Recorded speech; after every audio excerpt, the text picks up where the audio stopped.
Hello and welcome to my presentation on peer-assisted learning strategies. Reading is a core part of any classroom regardless of the subject or the student's age. However, many students struggle with reading. Peer-assisted learning strategy, or PALS, is an evidence-based practice designed to help students become better readers. PALS involves pairing a high and low level reader together and having them complete 3 reading activities, which I will explain in detail later. This is so that the students can learn from each other. PALS is a highly structured approach with a tight schedule that teachers must adhere to. I will be covering PALS for grades 2 through 6, but PALS works with all age ranges. For younger children, there are some tweaks that need to be made, but the overall format stays the same. Lastly, PALS works well for both students with and without disabilities. Looking at the research, Fuchs et al. 1997 investigated the effects PALS had on students in 20 elementary and middle schools. This study looked at 3 different learner types based on reading proficiency, lower achievers with disabilities, low achievers without disabilities, and average achievers.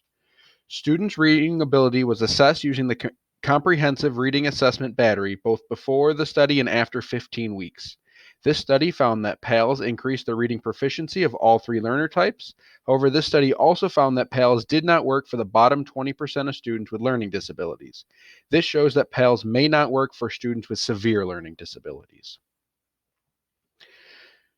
Students for which English is not their first language have extra difficulties in trying to read. In Senez et al. From 2005, the effectiveness that PALS had on English language learners was investigated. PALS effectiveness was tested on 4 learner levels: learning disability, low, average, and high reading levels. In grades 3 through 6, it was found that PALS increased reading comprehension for English language learners in all 4 learner groups.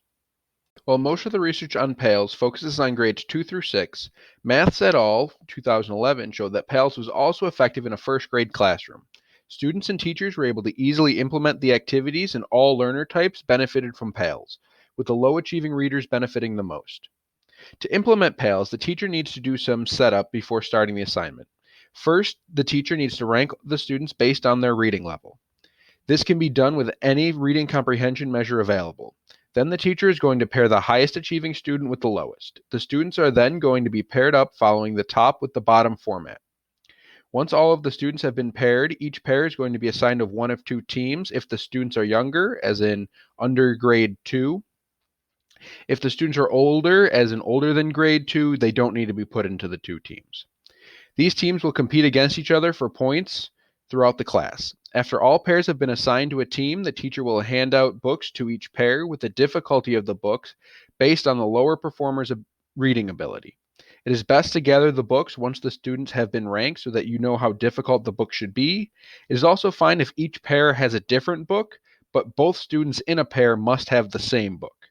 Finally, the lower performer will be assigned as coach, and the higher performer will be assigned as reader. The reader always starts reading for each activity to demonstrate proper reading technique, and the coach helps to correct mistakes. The first activity that students will perform is partner reading with retell. The reader, who is the higher performing student, will start reading the book for 5 minutes. During this time, the coach, who is the lower performing reader, will correct mistakes and offer feedback. After 5 minutes, the students will switch roles and the new reader will start reading where the first reader left off.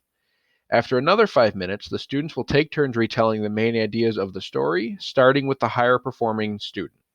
The students will do this for 2 minutes. After the 12 minutes is up for the partner reading with retell, the students will start on paragraph shrinking.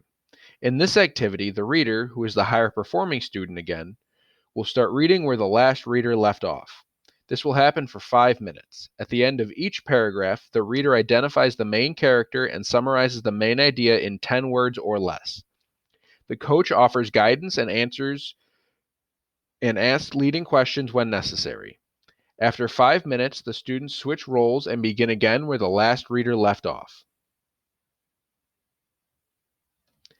After paragraph shrinking, the students will begin prediction relay. For this activity, the students will switch roles again, and the reader will make predictions about what will happen on the next half page. The reader then reads the half page and determines if the predictions were correct. Lastly, the reader summarizes the main idea of the half page in 10 words or less. During this time, the coach will provide the same types of feedback from the other two activities, as well as offering corrective feedback if there is a disagreement about the prediction. After 5 minutes, the students will switch roles and begin again, starting where the last reader left off. After all three activities have been completed, the students will total up the points they earned during the session. I will discuss how to award points on a later slide. At the end of the week, the students will report their total number of points to the class. Then the teachers will tally up the points for each team, and the class will applaud the winner if you're doing this with younger kids. If you're doing this with older kids, they'll just keep track of how many points that they've earned.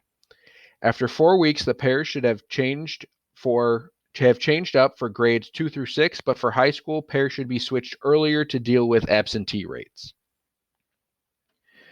Since PALS is a complicated evidence-based practice with multiple activities, students need to be trained on how to implement it.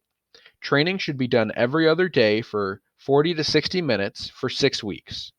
The IRIS Center's module on PALS in high school has a comprehensive training schedule for teachers to implement. Teachers also need to make sure that they are keeping track of time and ensuring students are smoothly transitioning to the next activity. If students go over time or take too long to transition, the class will struggle to use PALS correctly. The whole PALS session should take 35 minutes, with 12 minutes for partner reading, 10 minutes for paragraph shrinking, and 10 minutes for prediction relay. During PALS, the teacher should monitor each pair for a few minutes. It is important that each pair has been observed at least one time a week, but a teacher should strive to observe all groups more than that.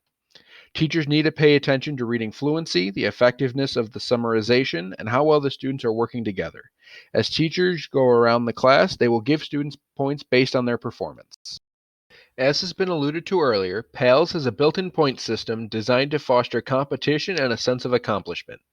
Teachers should award points, or PALS bucks, to pairs for being focused, 1 buck, catching mistakes, 1 buck, cooperating, 1 buck, using helpful strategies, 3 bucks, and attending class, 5 bucks. Points are recorded on an earnings card, and for older students can be used to buy things that the student would want, like snacks, school supplies, etc. For younger students, just having the 2 class teams works as motivation. Here are my references used. I hope you enjoy.